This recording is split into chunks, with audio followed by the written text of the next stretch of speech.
अस्सलाम वालेकुम। आज बात करते हैं कैसे आप अपने पाँव में जाहिर होने वाली अलामात को देखते हुए अपने जिगर में होने वाली तब्दीलियों को पहचान सकते हैं और उनसे आपको कुछ अंदाजा हो जाएगा कि आपके जिगर में क्या हो रहा है और आप मजीद तशखीस के लिए अपने डॉक्टर से राब्ता करके जिगर में होने वाली किसी बड़ी मुसीबत से वक्त से पहले छुटकारा हासिल कर सकते हैं। क्योंकि अक्सर लोग इन पाँव वाली तब्दीलियों को या तो एलर्जी समझ लेते हैं या एक आम सी सोजश समझ के मुख्तलिफ क्रीम्स और मुख्तलिफ किस्म की मेडिसिन का इस्तेमाल करते हैं, जिनसे वक्ती तौर पर और ज़ाहिरी तौर पर वो मसला ठीक हो जाता है, मगर कुछ दिन में उनको वो मसला दोबारा पाँव में जाहिर होने लग जाता है। इसलिए आप इन सारी अलामात को देखें और समझें कहीं आप में इन अलामात की वजह जिगर तो नहीं है। तो आज की वीडियो में देखते हैं उन 9 अलामात को जिनसे आप अपने जिगर की सेहत का अंदाजा लगा सकते हैं। पहले नंबर पे, अगर आपके पाँव से ऊपर के हिस्से में लाल भूरे जामनी रंग के इस तरह के दाने हैं या निशान हैं, तो ये एडवांस लिवर डिजीज की तरफ इशारा करता है।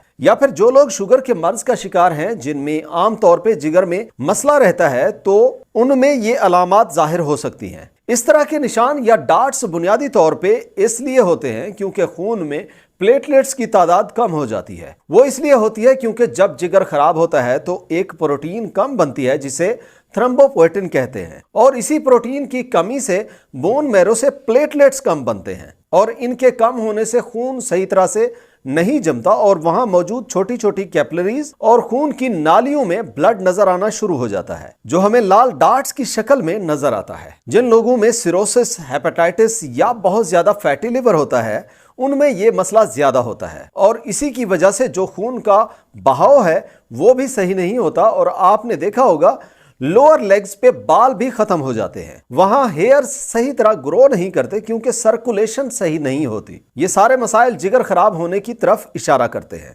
दूसरे नंबर पे, जिगर खराब होने की वजह से ड्राई स्केली स्किन हो जाती है। अगर आपके जिस्म या पाँव और टांगों के किसी हिस्से पे जल्द बहुत ज्यादा खुश्क है और उसी पे स्केल्स बन गए हैं, जो कि आम तौर पे ओमेगा 3 फैटी एसिड्स की कमी की वजह से होते हैं, और ओमेगा 3 की कमी की सबसे बड़ी वजह बाइल सॉल्यूशन का जिगर से सही तरह ना बनना है। क्योंकि बाइल सॉल्यूशन की वजह से फैट सॉल्युबल विटामिन्स और फैट सॉल्युबल न्यूट्रिएंट्स, जिनमें ओमेगा 3 भी शामिल है, वो कम जज्ब होते हैं और ये मसला आम तौर पे फैटी लिवर से ज्यादा होता है। तीसरे नंबर पे स्पाइडर एंजियोमा हो सकता है, जिसमें आपकी जिल्द पर मकड़ी के जाल की तरह की ब्लड वेसल्स नजर आएंगी, जो कि एस्ट्रोजन ज्यादा होने की वजह से होती है। क्योंकि एस्ट्रोजन ब्लड वेसल्स को डायलेट कर देता है। ये मसला आम तौर पे प्रेगनेंसी में या फिर कंट्रासेप्टिव के इस्तेमाल में ज्यादा होता है, या फिर जिगर में मसाइल की वजह से ज्यादा होता है, क्योंकि जिगर भी एस्ट्रोजन हार्मोन को कंट्रोल करता है, उसे रेगुलेट करता है। स्पाइडर एंजियोमा आम तौर पे कोई नुकसान नहीं पहुंचाता, मगर इसमें आप एक चीज लाजिम देखें, अगर इस तरह की स्पाइडर एंजियोमास की तादाद 3 या 3 से ज्यादा है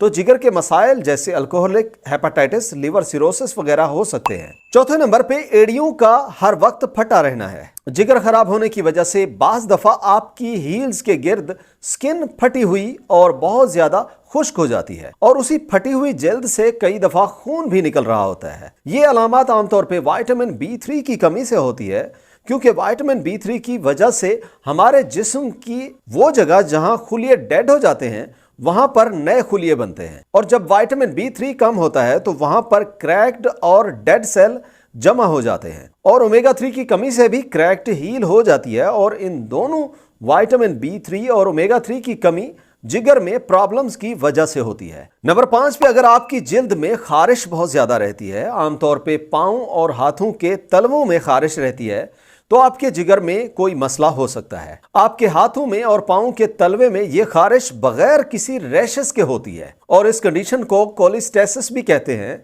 जिसमें बाइल का बनना या तो स्लो हो जाता है या किसी जिस्म के मखसूस एरिया में ब्लॉक हो जाता है, और इसी की वजह से डार्क यूरिन, पीली जिल्द और खासकर आपकी आंखों का रंग भी पीला हो जाता है। छठे नंबर पे, पाँव से स्मेल का आना है। ये इसलिए होता है क्योंकि जिगर का काम मुख्तलिफ जहरीले मवाद को जिस्म से बाहर निकालना होता है। जब ये काम जिगर सही तरह नहीं कर रहा होता तो उन टॉक्सिन्स को जिस्म में जमा होने की वजह से बहुत ही बैड स्मेल आती है, जो कि पाँव से भी आती है, और इसकी बड़ी वजह फंगस भी हो सकता है। जिन लोगों में जिगर का मसला रहता है उनमें फंगल इन्फेक्शन के चांसेस बढ़ जाते हैं, और खासकर पाँव में फंगल इन्फेक्शन हो तो बहुत ही बुरी स्मेल आती है। 7वें नंबर पे पाँव में जाहिर होने वाली यही अलामत फंगल इन्फेक्शन है। आप जानते हैं हमारा जिगर हमारे मुदाफती निजाम के लिए इंतहाई जरूरी है, और जब भी हमारा जिगर खराब होता है तो हमारा इम्यून सिस्टम कमजोर हो जाता है, मुख्तलिफ बीमारियां होने लग जाती हैं। फंगल इन्फेक्शन भी इन बीमारियों में से एक है।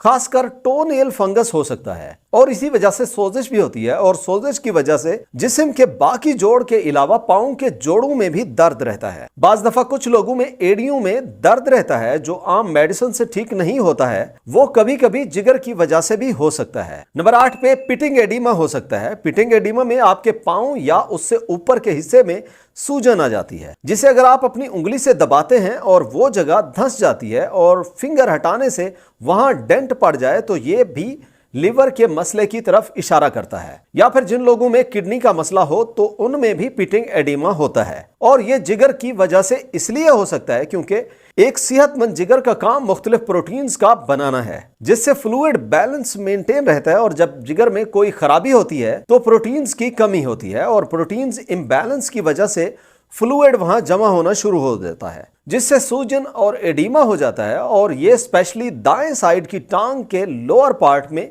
ज्यादा होता है, क्योंकि लिवर उसी साइड में है, और अगर दोनों साइड में सूजन या एडिमा है तो ये हार्ट प्रॉब्लम की तरफ इशारा करता है। नंबर 9 पे अगर आपके पाँव सुन रहते हैं, जलन रहती है और उनमें दर्द रहता है तो जिगर का मसला हो सकता है। इस कंडीशन को पेरिफेरल न्यूरोपैथी भी कहते हैं। होता यह है कि इंसुलिन रेजिस्टेंस का मसला जिगर से स्टार्ट होता है, जिससे फिर प्री डायबिटीज और फिर डायबिटीज हो जाती है। अगर लिवर में ज्यादा चर्बी और सोजिश का मसला ज्यादा हो तो इंसुलिन रेजिस्टेंस का मसला ज्यादा होता है, जिससे आपकी ब्लड शुगर लेवल मेंटेन नहीं रहता, जो वेस्कुलर फंक्शंस को खराब करता है, और पाँव में पेन और नमनेस ज्यादा रहती है। अब अगर आपके पाँव में इस तरह की अलामात हैं तो अपने डॉक्टर से अपने जिगर के बारे में लाजिम मशवरा करें, और कुछ चीजें बता देते हैं जो कि आपके जिगर को खराब करती हैं।